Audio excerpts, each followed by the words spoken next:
What is up, you happy hustlers out there? Cary Jack here with my beautiful partner, Stephanie Hernandez. Glad to be here. Yes, and I definitely paid her to be a part of this module. He didn't. No, I didn't. But not a penny, but in love. But in love, I paid her. And I wanted to talk about love in this module of loving relationships. And that is really one of the most important elements of being a happy hustler, is having love in your life. Because let's face it, if you don't have love in your life, what's it all for? Mm-hmm. Right? And who do you share all your wins, your successes, your failures with? So very crucial. Great point. And that's what we want to talk about, building loving relationships in this module. But let's kick things off with a quote, Steph. All right. So the effect you have on others is the most valuable currency there is, by Jim Cary. Oh, I love that quote. Me too. It's really true. You have to think about what you're doing to others and how that affects them, and be empathetic with your actions and behaviors and nonverbal communication. That's how you build and foster loving, trustworthy relationships. Yeah. Especially for us, we realized, how these little things surmount to big, important aspects of our relationship. It they add up. compiles the love. Exactly. Yeah, little things every single day make the difference. And so that's what we want to get into. So first things first, it's recognizing that the energy you put forth to your relationship is a non-negotiable. Like, it's not just, I got a partner now and, we're just going to ride off into the sunset. No, you have to put forth energy every single day, right? And it's also really important with that point is we get so caught up in what is the other person doing? Oh, they're not loving me how I should. Oh, this is not what I deserve. I deserve more and this and that. But how often do we stop and ask ourselves, how am I showing up in this relationship? How I'm going to walk into a room. How am I showing up for him, for her? So it's important to remember to get outside of our own little bubble in our world and start thinking about how we're showing up for love. So yeah, very, very good points. One thing that we found that really helps us show up for love more effectively is listening to one another. Not just listening to their words, but listening to their body language, their actions. Maybe their energy might be down. Maybe there's something up. Maybe I need to explore it deeper. So you have to listen. Then you add value based on what they're needing. You add value, and then you connect with them and really console them. And one thing that we found that really helps our relationship is speaking their love language. Great book. Want to recommend it for the resource for this module. Huge recommendation. Yeah. It helped us a lot to just identify what is our love language. What do we need to speak to one another? Obviously for most men out there, physical touch is not, if not your most dominant one, you're secondary. Yeah. And as for me as well. But I also love acts of service. Whenever she does something for me that's really cooking. Like cooking. I love her food. She's an amazing chef. So it's something that really speaks to me. And it's also important to think that sometimes we only think about our love language and we speak our love language to our partner rather than speaking their love language to them. Yeah. So understanding what his love language is equally as important as understanding my own love language. So. Yeah, exactly. And her love language, definitely when I speak acts of, or words of encouragement to her, she really gets excited and that helps, fill her cup, her love tank. And quality time. Yeah. When I spend quality time with her, no technology, no, distractions, just me and her. Connected. She likes that. Very so, yeah, very much. So the 4 things that destroy loving relationships, let's face it, we know a lot of things that will help loving relationships. There's a ton, huge laundry list. But there's 4 crucial things that I want to mention with this module in particular that destroy loving relationships. And the first one is lack of trust, right? Do you break the trust with your relationship regularly? Like, do you tell your significant other that you're going to be home at 8 for dinner and then you show up at 8:30? Because that breaks the trust, the love windshield, as I like to call it. Every single time that you break that trust, you're putting a crack in that windshield. And you need to recognize that those cracks over time are going to shatter that windshield. So focus on how you can continue to keep your word and keep the trust within your relationship. That's first thing. And it's important to think with that too, that we think trust, we think, oh, cheating, we think, whatever. No, it is the smaller things as well. And all of those things help to build that unity between a couple.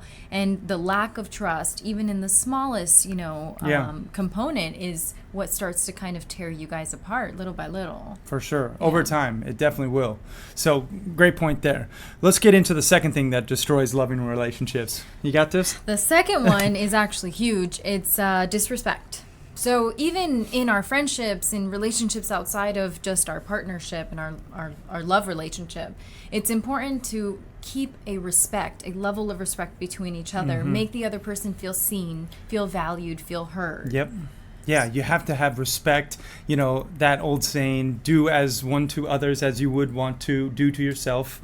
I butchered that, but the majority of the story is treat others with respect. Yeah. And especially the person that you're, calling your significant other.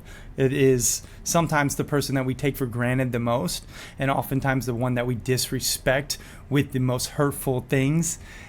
Ultimately, we should be boosting them up and giving them our best. And respect is huge. Yeah, and I recently took a course, and Holly Furnick. Yeah. And she brought up a really interesting point with respect and men. And granted, it's equally as important for women, 1,000%. But just because her audience is to women, she was speaking on that behalf. And she was like, I have, 2 boys. And ever since, it's in their nature to just want respect. Even when they're young, they do things to want respect. They want to win, to get respect, things like that. So it was really interesting to kind of understand that psychology behind it as well. Yeah, ladies, respect your man. And men respect your ladies. Yeah, for sure.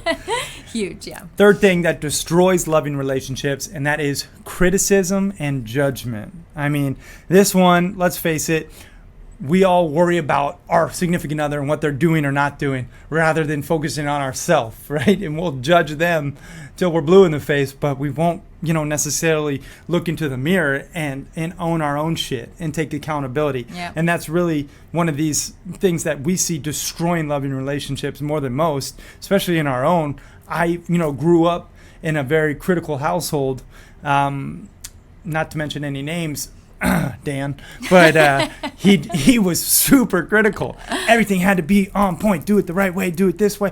And, if it wasn't, we'd have to do it over again. And I brought that into my relationship early on with Steph, and I rode her like a pony in more ways than one. And it was a true downfall in our relationship. It almost tore us apart. It did. We almost broke up multiple times because I was so critical and just wouldn't let her breathe.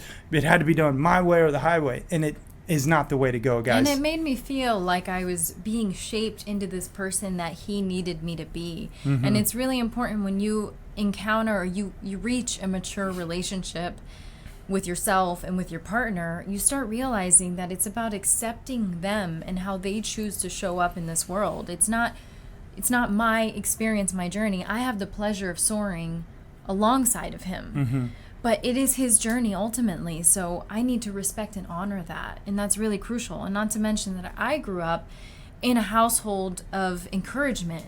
So it was never like, I'm going to tear you down so you'll get up and do better. No, it was, I'm proud of you. Okay, now how can you do better? And it was all through affirmations, which is why a part of my love language is words of affirmations. Yep, exactly. So it's huge. Focus on the problem expands, and this isn't just for relationships. Focus on the solution manifests. So that is an important point. Criticism, judgment definitely destroy loving relationship. What's number 4, Steph? Number 4 is defensiveness.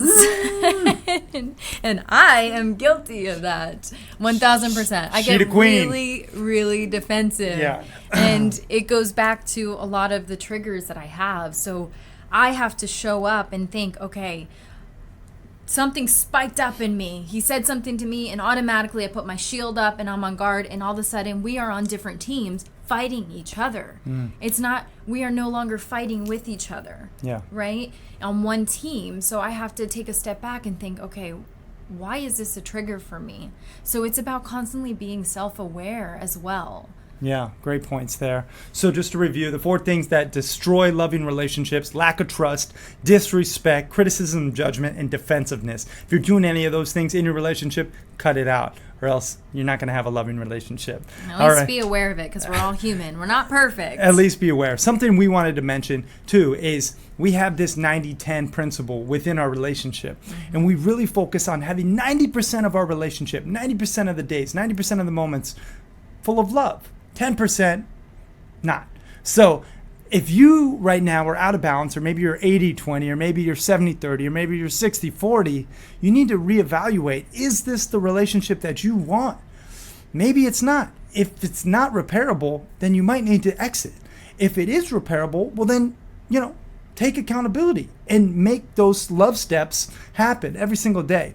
One thing that we've done that really helped us quantify our love is create a love calendar. You want to tell them about that? The love calendar was great because it helped us to measure what, how he felt loved in that day, how I felt loved in that day. So each month we would go back and review and understand, okay, this is a percentage of love we had compared to the opposite.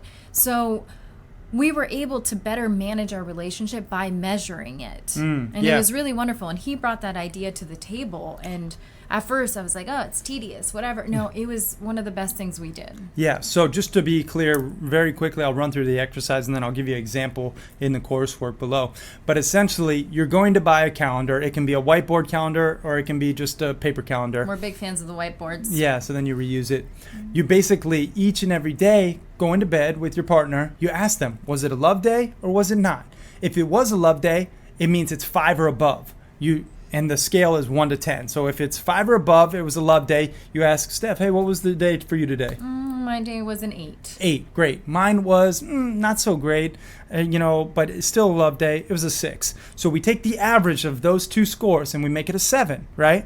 So then that 7 gets written on the calendar. I'll put a 8 by, and then her name S, and then a 6 by my name C. Basically the 7 is the average of our two scores, and we put a heart.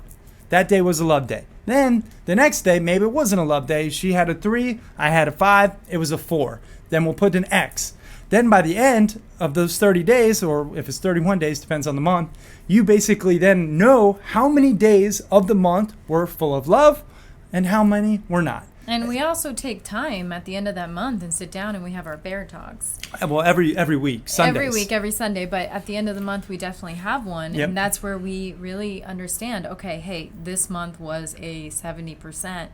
What's going on here? We really need to reassess. And we even have gone through a hard season where it was pretty bad.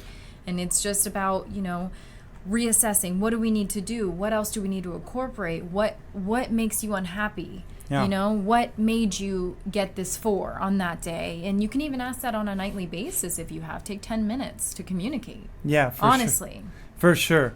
And one thing that we've recently implemented that I want to just mention is when you're feeling very frustrated and you want to pull away and you want to just, leave each other and just, you're so frustrated, you grab your partner. And you hug. Lovingly, and you give him a nice squeeze and you just belt out I didn't feel valued. You frustrated me earlier when you disrespected me. I felt hurt. I love you. I love you. Okay. And so that. And a good squeeze. And a good squeeze. And so it's like a loving release of energy. Exactly. You let it out and you just give them a good squeeze. Instead of pulling away, you come together and stay together. Hopefully. And that's actually been one of the most beautiful things too, is because I would pull away every time and he's like, don't pull away from me at the times you need to pull close to me. Yep. So we do nothing but hug, no space between, and there's no opportunity except to love each other. Exactly. Mm-hmm. So final thoughts here on this loving relationships module. The grass tends to look greener on the other side. Let's face it, the grass is greener where you water it. Yep. So water your grass, fertilize it, manicure it, take care of it, put some TLC into your own grass. Don't worry about other people's grass, okay? And you will have the best grass in town. That is true. That is true. And you can always, we even would say that, the grass is always greener on the other side. No, it's actually where you water it, exactly what you just said. But the point is you can go and find that other grass, but you're going to find a whole nother set of problems. So if you're at that 90-10 ratio, you probably have it pretty damn good, and you should probably just be focusing on watering your own grass. Exactly. Yeah. Well said. Hope you guys got some value from this one. Thank you so much for watching, and thank you, Steph, for joining us. This has been an amazing module. Love to all you guys. Exactly. Peace and love, and I'll see you in the next one.